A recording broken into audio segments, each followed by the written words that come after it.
ఓం మహాగణాధిపతయే నమః. ఓం గురుభ్యో నమః. ఓం శ్రీమాత్రే నమః. గ్రహస్థితులు చాలా దారుణంగా ఉన్నాయండి. ఎన్ని పూజలు చేసినా ఎంత చేసినా సరే మేము ముందుకు వెళ్ళలేకపోతున్నాము. దానికి మరి ఏదైనా ఒక మార్గం ఉందా అంటే మనకు చాలా మార్గాలు ఉన్నాయి. అందులో ప్రధానంగా మనకి కొన్ని కాంబినేషన్స్ ఉంటాయి. అంటే అలాగా శని కుజుడు, రవి రాహువులు, బుధుడు కుజుడు, అదేవిధంగా కుజుడు రాహువు, శని కేతువు, ఇట్లా కొన్ని కాంబినేషన్స్ ఉంటాయి. చంద్రుడు రాహువు ఇట్లా ఉన్నప్పుడు ఏమవుతుందంటే వాళ్ళ లైఫ్లో పాపం వాళ్ళు ఎంత నిజాయితీగా ఉన్నా, ఎంత సిస్టమేటిక్గా ఉన్నా, ఎంత కష్టపడుతున్నా దగ్గర దాకా నోటి దాకా వచ్చి జారిపోతూ ఉంటుంది. అది ఎందుకు అలా అవుతుంది అంటే పూర్వజన్మలో చేసుకుని కొంత కర్మ అనుకోండి. కొంతమంది బాగుంటుంది, మళ్ళీ కొన్ని విషయాల్లో వాళ్ళకు కూడా కొన్ని విషయాల్లో చాలా బాగుంటుంది. అంటే పూర్వజన్మలో చేసుకున్న మంచి కర్మ.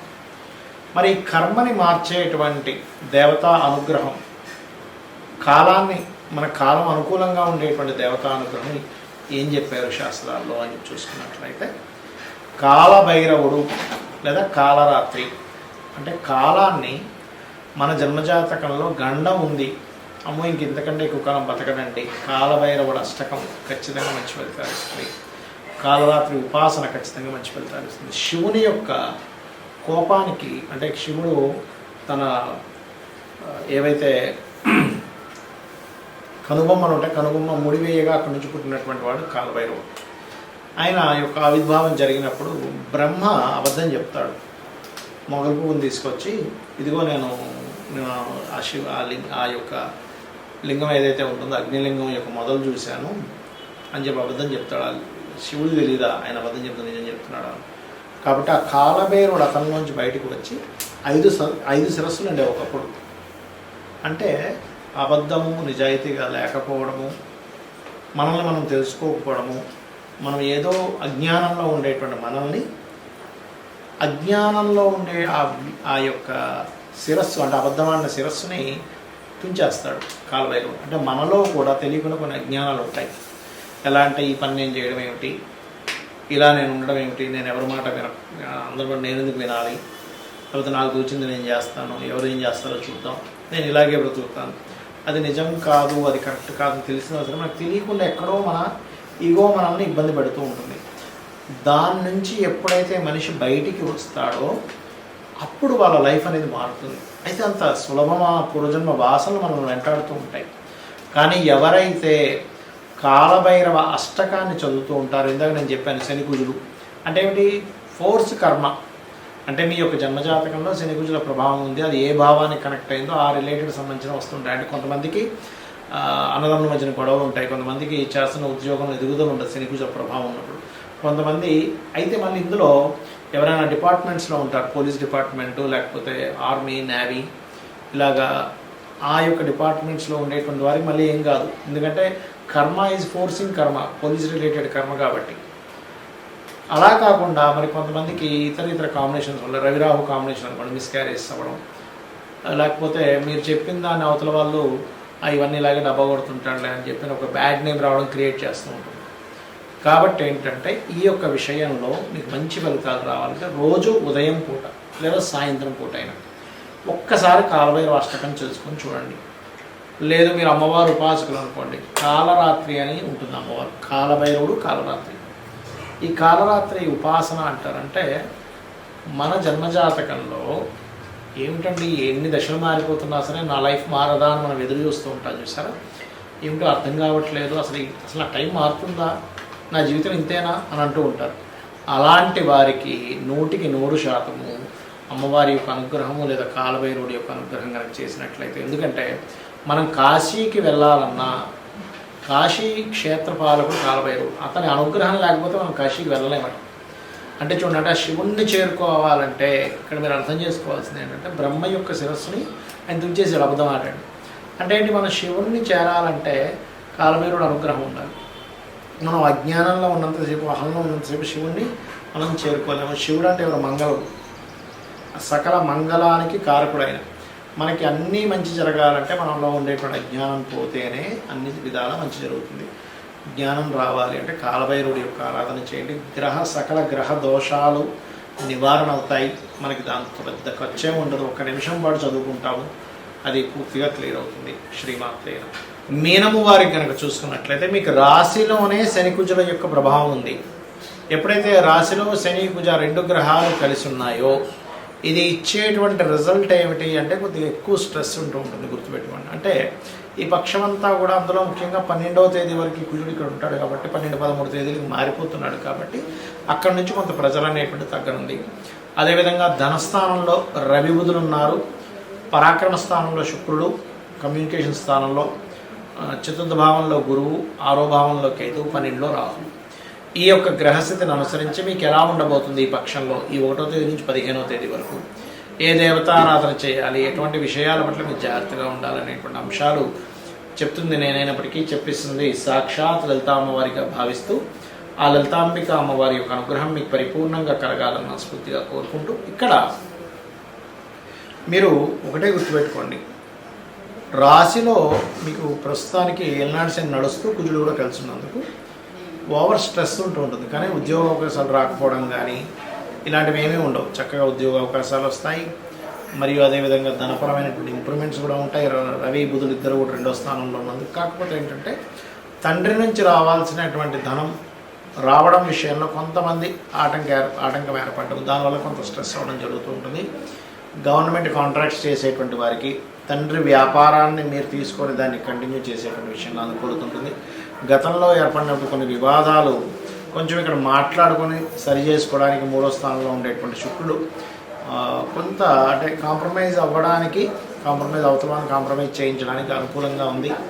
కాకపోతే కొంచెం ఈ పక్షంలో మీరు ఈ పక్షం తర్వాతే ఏదైనా ప్రాపర్టీ తీసుకోవడం మంచిది. చతుర్థంలో గురువు ఉన్నది, తీసుకోవాలనే ఉల్లాసం కానివ్వండి తీసుకునేటువంటి పరిస్థితులు వస్తాయి. కానీ ఎంతైనా సరే గురువు ఉండి రాశిలో ఉండేటువంటి కుజుడు శనితో కలిసి 4వ భావం మీద వీక్షణ ఉన్నందుకు కొంచెం తప్పనిసరిగా తీసుకోవాలన్నప్పుడు 1కి 4 సార్లు తొందరపడకుండా అదేమైనా లిటిగేషన్స్లో ఉందా, ఇబ్బందుల్లో ఉందా అనేటువంటిది చూసుకోండి ప్రధానంగా.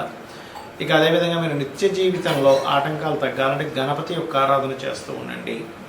మరియు అదేవిధంగా 2వ వివాహం కోసం ప్రయత్నం చేసేటువంటి వారికి అనుకూలత ఉంటుంది. విదేశాలకు వెళ్ళాలి అని ప్రయత్నం చేసేటువంటి వారు నిత్యము రోజుకి 2 సార్లు హనుమాన్ చాలీసా పఠనం చేయండి. 12వ స్థానంలో రాహువు విదేశాలు వెళ్ళడానికి అనుకూలిస్తున్నాడు. కానీ దానికి కొంత బలం ఏర్పడాలి అంటే మీరు కుజగ్రహం దగ్గర శనిగ్రహం దగ్గర దీపారాధన చేయడము, రాజరాజేశ్వరి అమ్మవారి యొక్క ఆరాధన చేయడము, హనుమాన్ చాలీసా 2 సార్లు కనుక రోజు చదివినట్లయితే పఠించినట్లయితే ఉదయము సాయంత్రం సమయంలో ఖచ్చితంగా ఇక్కడ మనము గోచార ఫలితాలు చెప్పుకుంటూ ఉంటాం. కానీ గోచార ఫలితాల కంటే కూడా అతి ముఖ్యంగా మీరు చూసుకోవాల్సింది మీ జన్మజాతక ఫలితాలు. అది ఎలా చూసుకోవాలి?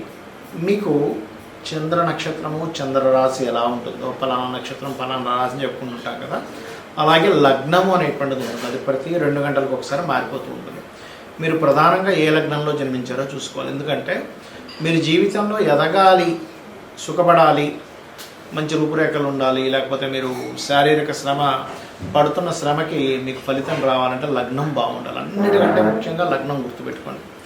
లగ్నం బలహీనంగా ఉందా బలంగా ఉందా? బలహీనంగా ఉంటే అది ఏ లగ్నం అయింది, 12 లగ్నాల్లో ఏ లగ్నం అయింది, మేషం నుంచి మీనం వరకు ఆ లగ్నాధిపతి ఎవరైతే అయ్యారో, ఎందుకంటే మేషము వృశ్చికానికి అయితే కుజుడు అవుతాడు, వృషభ తులకైతే శుక్రుడు అవుతాడు, మిథున కన్యకైతే బుధుడు అవుతాడు, కర్కాటకానికి చంద్రుడు అవుతాడు, సింహానికి రవి అవుతాడు, మరియు అదేవిధంగా ధనమీనాలకి గురువు అవుతాడు, మకర కుంభాలకి శని భగవానుడు అవుతాడు. కాబట్టి ఈ లగ్నాధిపతి ఎవరో తెలుసుకొని మీరు ఎదగలేకపోతున్నారన్నప్పుడు ఆ గ్రహం దగ్గర దీపారాధన చేయండి. ఖచ్చితంగా మీ లైఫ్లో ఎదుగుదల అనేటువంటిది వస్తుంది. శారీరక శ్రమ, మీరు శ్రమ పడుతున్నందుకు దానికి ఫలితం వస్తుంది. తక్కువ ఆదాయానికి ఎక్కువ శ్రమ పడడం కూడా తగ్గుతుంది, గుర్తుపెట్టుకోండి. కొంతమంది చూడండి గొడ్లా కష్టపడుతుంటారు కానీ ఫలితం రాదు. ఇది లగ్నం. మరి ధనపరమైనటువంటి విషయాల్లో చాలా ఇబ్బంది పడుతున్నామండి అన్నప్పుడు జాతకం లేదు, ఓం సంపత్కరి సమారూఢ సింధుర వ్రజ సేవితాయ నమః మంత్రం చేసుకుంటే ఖచ్చితంగా గ్రోత్ ఉంటుంది. అంటే మీ యొక్క ఆలోచన విధానంలో నేను ఎలా కష్టపడుతున్నాను, నేను ఏ మార్గంలోకి వెళ్తే బాగుంటుందని అమ్మవారిని ఆశ్రయించినప్పుడు మీకు ధనయోగం అనేటువంటిది కలుగుతుంది. దాంతోపాటు మీ ధనాధిపతి ఎలా ఉన్నాడో చూడాలి. ధనాధిపతి మీకు వ్యాపారంలో ధనయోగం ఇస్తున్నాడా, ఉద్యోగంలో ధనయోగం ఇస్తున్నాడా, ఆ ఉద్యోగంలో ఉన్న స్టేట్లో ఉంటే ఇస్తున్నాడా, వేరే ప్రాంతాలకు వెళ్ళాలా, వేరే ఊరు వెళ్ళాలా, వేరే దేశానికి వెళ్ళాలా అనేటువంటిది ఉంటుంది. అది మెడికలా, మార్కెటింగా, లేకపోతే ఫుడ్ రిలేటెడ్ వాటి మూలంగా ఉందా అనేటువంటి చూసుకోవాలి. అందుకే చిన్నపిల్లలు చదువుకునేటప్పుడు కూడా మీ అబ్బాయి యొక్క విద్యాస్థానానికి ధనస్థానానికి ఉండే లింకుని చూసి దానికి సందర్భంగా అంటే దానికి అనుగుణంగా మీరు కనుక చదివించినట్లయితే వాళ్ళకి ఉపయోగపడుతుంది. ఆ చదువు లేనట్లయితే కొంతమంది చూడండి ఏదో చేస్తారు కానీ పెద్దగా ఉపయోగపడలేదంటే అంటూ ఉంటారు. అటువంటివి జరుగుతూ ఉంటాయి. అదే రకంగా అన్నదమ్ములతో వచ్చే ఇబ్బందులు 3వ స్థానంలోని విద్య ఎందుకు అవ్వట్లేదు. చాలామంది చూడండి పిల్లలకి లక్షలు పెట్టి స్కూల్లో జాయిన్ చేయించిన చదవలేకపోతుంటాడు. ఎందుకంటే చతుర్థ భావం పాడవుతుంది. ఆ చతుర్థాధిపతి ఎవరు, చతుర్థ స్థానంలో ఉండే గ్రహం ఏమిటి, చతుర్థాధిపతి ఏ గ్రహాలతో సంబంధం కలిగి ఉన్నాడు, దానికి సంబంధించినటువంటి గ్రహారాధన చేయడము, పిల్లలకి హైగ్రీవ స్తోత్రం నేర్పించడము. లలితా సహస్రనామాల్లో అయితే మీరు శుద్ధ విద్యాంకురాకార ద్విజపంక్తి ద్వయోజ్వలాయ నమః అనే మంత్రం చేయించడం మంచిది. ఇక సంతానం కలిగినప్పటి నుంచి కొంతమందికి బాగుంటుంది. సంతానం వల్ల కొంతమంది ఇబ్బంది పడుతూ ఉంటారు. 5వ స్థానం రుణ రోగ శత్రువులు. ఇవాళ రేపు అందరూ ఇబ్బంది పడేది దేని గురించి అంటే రుణము, రోగము, శత్రువు. ఇది పూర్వజన్మ కర్మ వల్ల వస్తూ ఉంటుంది. కాబట్టి ఈ పూర్వజన్మ కర్మకారకుడు ఎవరైతే ఉన్నారో, రుణరోగ శత్రుకారకులు ఎవరైతే ఉన్నారో, ఇది 6వ భావం బట్టి ఉంటుంది. కాబట్టి 6వ స్థానంలో ఉండే గ్రహాలకు మీరు దానం ఇచ్చుకున్నట్లయితే మీ రుణాలు తగ్గడం. ముఖ్యంగా ఓం అపర్ణాయే నమః అనే మంత్రం చేయండి. 100% మీకు రుణం అనేటువంటిది తగ్గి తీరుతుంది. ఇక వివాహం, ఇవాళ రేపు వివాహం అవ్వట్లేదు ఏంటోనండి, మా అబ్బాయికి 30 వచ్చేసే, 35 వచ్చేసే, మా అమ్మాయికి 40 వచ్చేస్తున్నాయి, వివాహం అవ్వట్లేదని బాధపడుతుంటుంది. ఇక్కడ ఒకటే, మీకు గ్రహము అనుకూలించినప్పుడు మీరు వివాహం కోసం ఆలోచించరు. ఒక్కోసారి ఎలా అంటే 25 ఏళ్ళు 22 ఏళ్ళ వయసులో ఒక్కోసారి అనుకూలిస్తుంది గ్రహం. ప్రతి జీవుడికి కూడా 3 నుంచి 5 సార్లు వివాహ బలం వస్తుంది. అది మన జన్మజాతకంలో సప్తమాధిపతి ఎక్కడున్నాడు, సప్తమ శుక్రుడు ఎలా ఉన్నాడు, సప్తమం మీద శుభగ్రహ అనుకూలత వస్తుందా, సప్తమంని యాక్టివ్ చేసేటువంటి మహాదశలు అంతర్దశలు వస్తున్నాయా లేవా, ఇవి చూసుకొని మీరు వివాహం కోసం ఆ పర్టికులర్ సమయంలో కనుక ప్రయత్నం చేస్తే ఖచ్చితంగా ఉంటుంది. ఎలా అంటే చిన్న ఎగ్జాంపుల్ చెప్తాను చూడండి. మీరు సినిమాకి వెళ్దాం అనుకున్నారు, మార్నింగ్ షోనా, మ్యాట్నీనా, ఫస్ట్ షోనా, సెకండ్ షోనా, 4 షోలు ఉంటాయి. అలా కాకుండా నేను అక్కడ 2 గంటలప్పుడు సినిమాకి వెళ్దాం అనుకుంటున్నానండి, నేను థియేటర్కి వెళ్తే ఎవరు తెలుస్తారు, మూసుంటుంది. అలాగే మీరు ఏదైనా ఒక వస్తువు కొనాలన్నా పలానా సమయం, పలానా మార్కెట్, పలానా ప్రదేశం. సూర్యోదయం కూడా రాత్రి ఎప్పుడో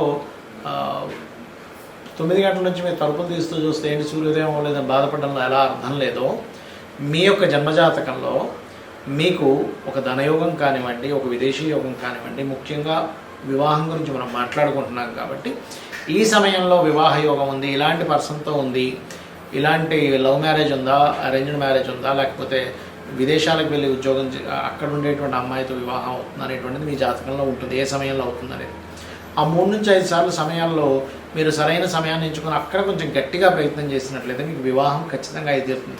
కొంతమంది ఎక్కడో 1% ఆఫ్ జాతకాలు అసలు వివాహం ఉండదు, అది వేరే కేసెస్. అయితే వివాహం అవ్వాలి అంటే ఓం కామేశబద్ధ మాంగళ్య సూత్ర శోభిత కందరాయే నమః అనే మంత్రం చేసుకుంటే ఖచ్చితంగా మీకు వివాహ యోగం అనేటువంటిది అమ్మవారు కలిగించి తీరుతుంది. మరి కొంతమందికి వివాహం అయిన తర్వాత ఇబ్బందులు ఉంటాయి. అలాంటప్పుడు ఓం శివకామేశ్వరాంకస్త శివా స్వాధీన వల్లభాయ నమః చేసుకోండి. అదేవిధంగా విదేశీ యోగ 12వ స్థానం బాగుండాలి, వ్యాపారంలో బాగా లాభాలు రావాలి, లాభస్థానం బాగుండాలి, ఉద్యోగం బాగుండాలి, 10వ స్థానం బాగుండాలి. ఈ రకంగా మీ యొక్క జాతక చక్రాన్ని మీకు మీరుగానే ఆ భావాధిపతి ఎలా ఉన్నాడో చూసుకోండి. పాపగ్రహంతో ఉందా, శుభగ్రహంతో ఉందా అని చూసుకొని మీకు మీరుగా చేసుకోవచ్చు. శ్రీమాత్రే నమః.